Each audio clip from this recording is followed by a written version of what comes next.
I had posted an important video that was actually a letter that I wrote to the U.S. Attorney who is trying to stamp out fraud in the Minnesota Human Services, Social Services. He was acting attorney, Joe Thompson, at the time that I wrote this. He has now been replaced by a permanent new person who I will have to send this to as well. Also copied it to Minnesota Department of Human Services, who also has a temporary commissioner in charge right now. Real solid leadership all around here. And United States Department of Health and Human Services as well, Secretary Kennedy. And it occurred to me that, what I posted on here was a readable version of it, but it's 17 pages long. So when I looked at the numbers on that, I saw who's viewing it. I had to, admit, well, I probably wouldn't read a long document online either.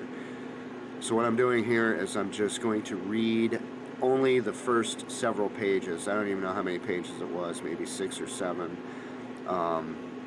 Because the remainder of it was more or less a recap of my story in detail that just fleshed out what I'm about to read here. So just so people out there can have an idea of what this says and the argument that I'm making, and what you're going to hear here is perfectly adequate to make my argument that social services needs to be burned to the ground and rebuilt. That's a complete fraud. I'm going to just read that part. I apologize for the audio quality, but I used to have a $50,000 music studio a year ago, and it's gone now. And if you watch this channel, you know why.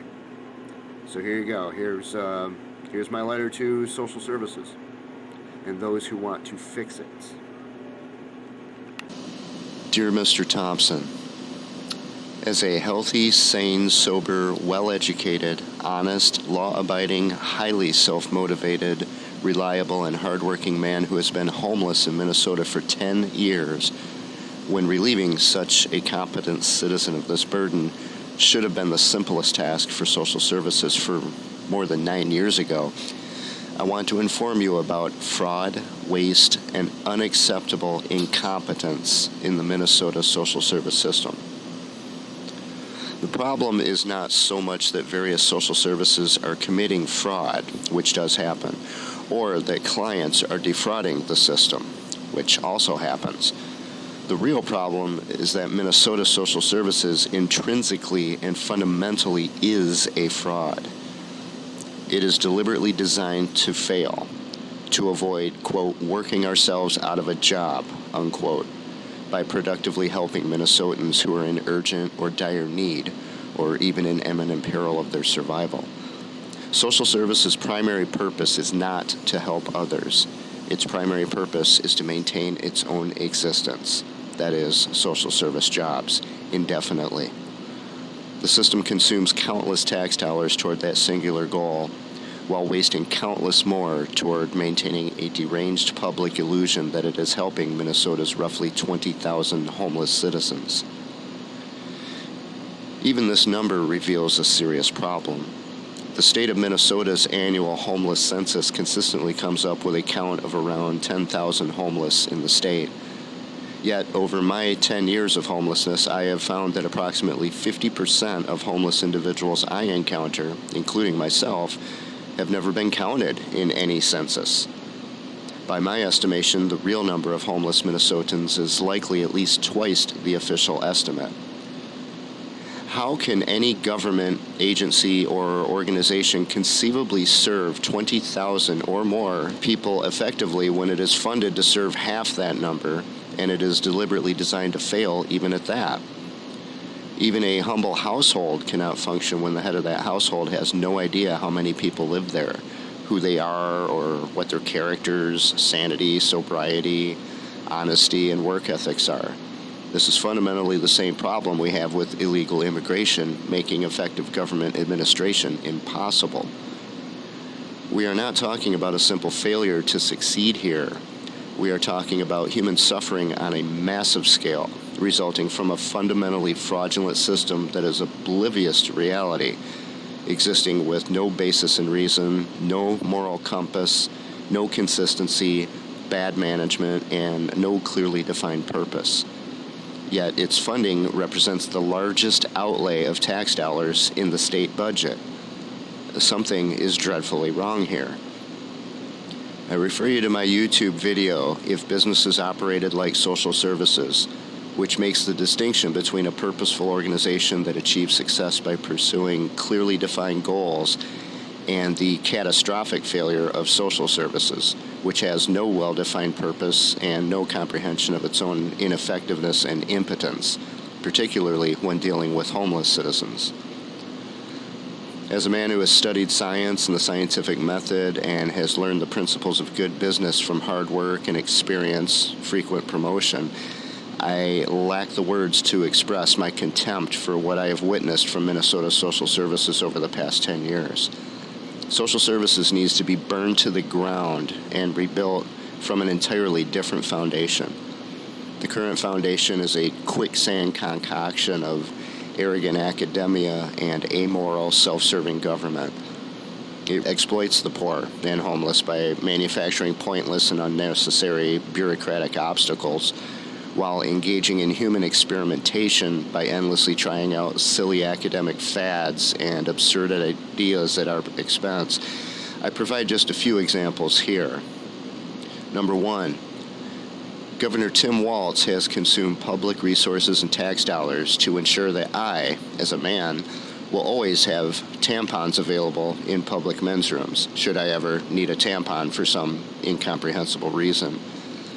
Yet last year I went 10 months without a shower because that same government fails to provide even basic, accessible hygiene facilities for homeless citizens. Which hygiene threat is most likely to kill individuals and spread disease throughout the general population of Minnesota? Men losing immediate access to tampons, or men deteriorating in filth, hunger, dehydration, malnutrition, stench, and disease with no access to hygiene facilities for months or years? This is insanity. The public health industry began in the mid-19th century with sudden recognition that lack of hygiene was the mother of all causes of communicable diseases and deadly epidemics. How then could the entire combined leadership of Minnesota fail to recognize the obvious danger of allowing at least 20,000 people to live without access to proper hygiene, even as they mingle with the general population? Governor Walz and others should be held accountable for their gross negligence and incompetence. A homeless man my age, named Bert, recently collapsed and died inside the Burnsville Public Library while he was looking at Governor Walz's tampon display in the men's room. The last thing he saw at the end of his life was this mocking proof of the Minnesota government's apathy toward his well-being. What does it take to stir up righteous anger and publicity against this lunacy? Number two, circa 2018, I approached a Lakeville food shelf, Link, for assistance. They were proud to offer me an entire shopping cart's worth of food once every 2 weeks.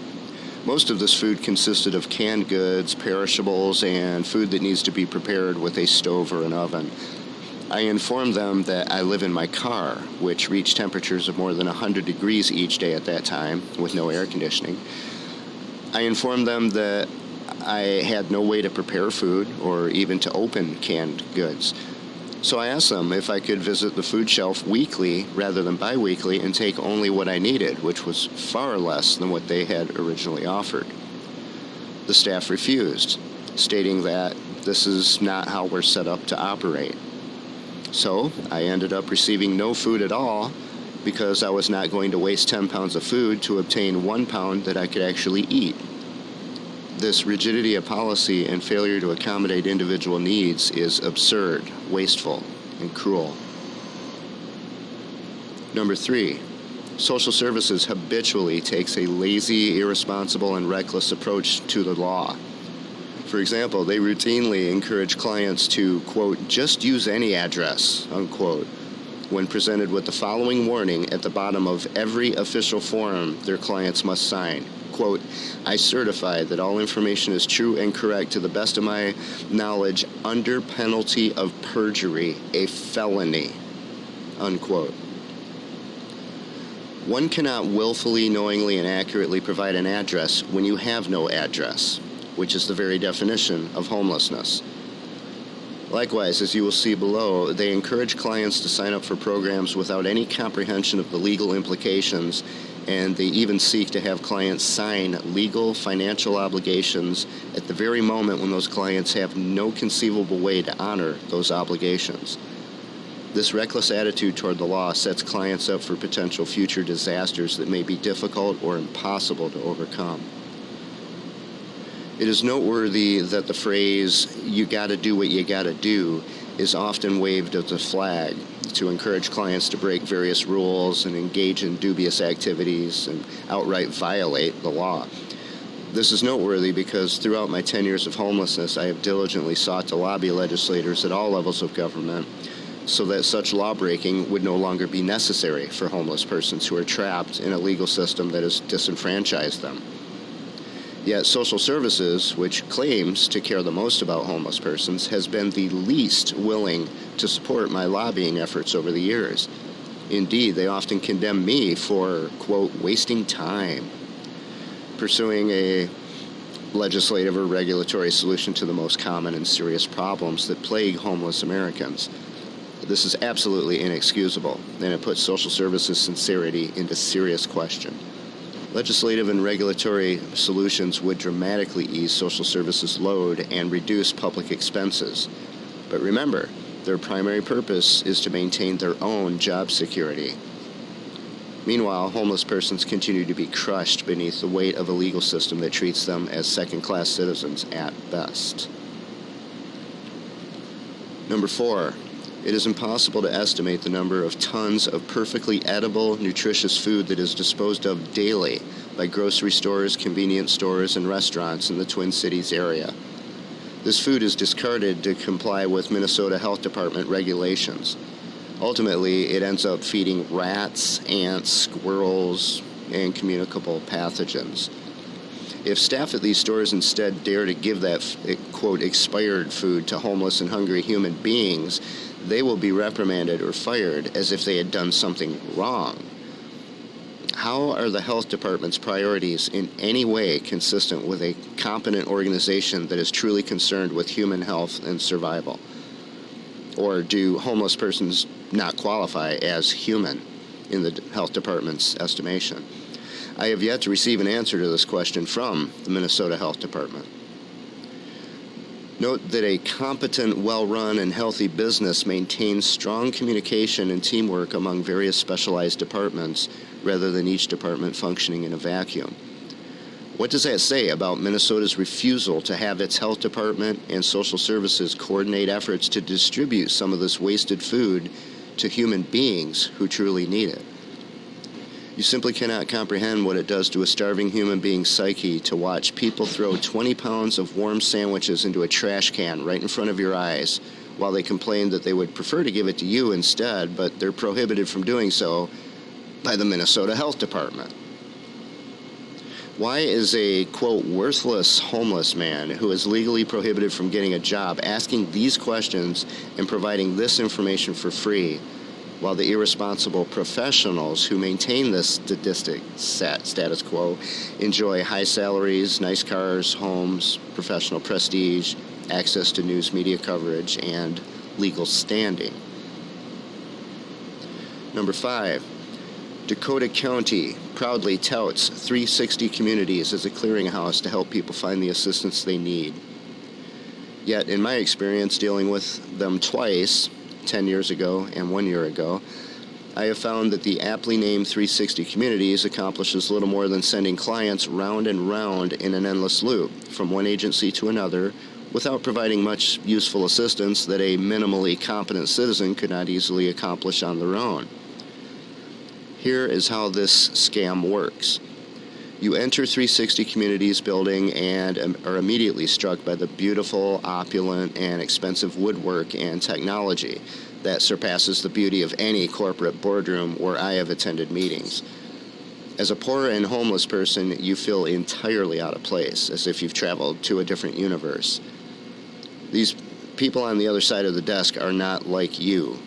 They do not experience the deprivation you experience. They're different. They do an intake and enter your personal information into their computers to help justify their continued funding in the next cycle.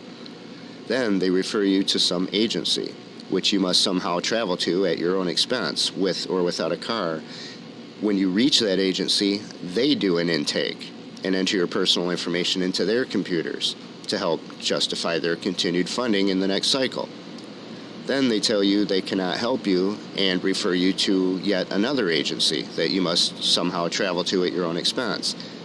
And the cycle continues round and round until after several months you end up right back where you started.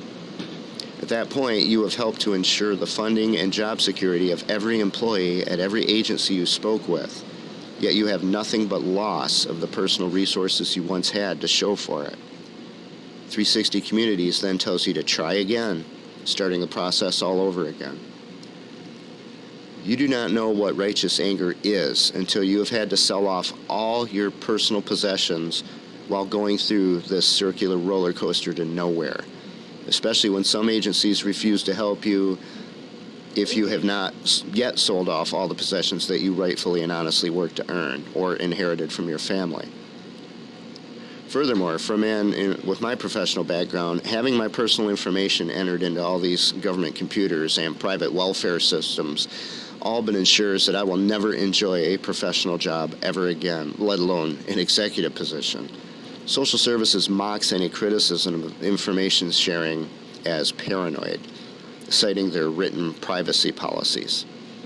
Yet one of the things I remember most clearly from my computer science ethics course while attending graduate school in computer science, circa 1994, was this. The only reason you would ever need to have a privacy policy is if you are, in fact, invading people's privacy by sharing or selling their personal information to others. If you're not doing that, there is no point to protecting yourself with a privacy policy, unless you just want to psychologically impress others. The purpose of a privacy policy is to protect the people who are sharing data, not the people whose data is being shared. Not only that, but after graduate school, I spent 4 years researching and writing a book about the weaponization of personal information via shared computer databases. So I know a thing or two about this. I was one of the first people in the world to warn about this in the 90s. I know more about this than most people do about it. Yet, even low-level Minnesota social service workers who don't know a spreadsheet from a word processor mock and scoff whenever I mention my concerns about the sharing of my personal information among countless Minnesota agencies. It is insulting and degrading, to say the least. They simply do not listen when we speak. To them, I am homeless, therefore I know nothing. That consistent attitude from social services is no less osteophobic than a hateful stockbroker who urinates on a homeless person they find sleeping on the ground at their golf course. Number 6, there are no consequences for failure in the social services industry. Since success is never defined in terms of service to others in the first place, there is nothing to even evaluate their performance against.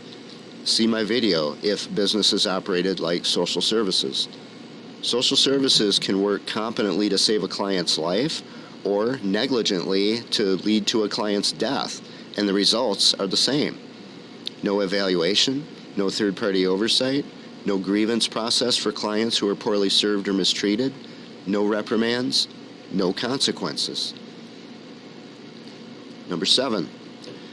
Minnesota's homelessness response has been driven by a fundamentally flawed academic fad known as housing first. The premise here is that once comfortably housed, homeless persons will naturally then go out and become gainfully employed, productive members of society. The obvious problem is they can't pay for that housing if they don't already have a job.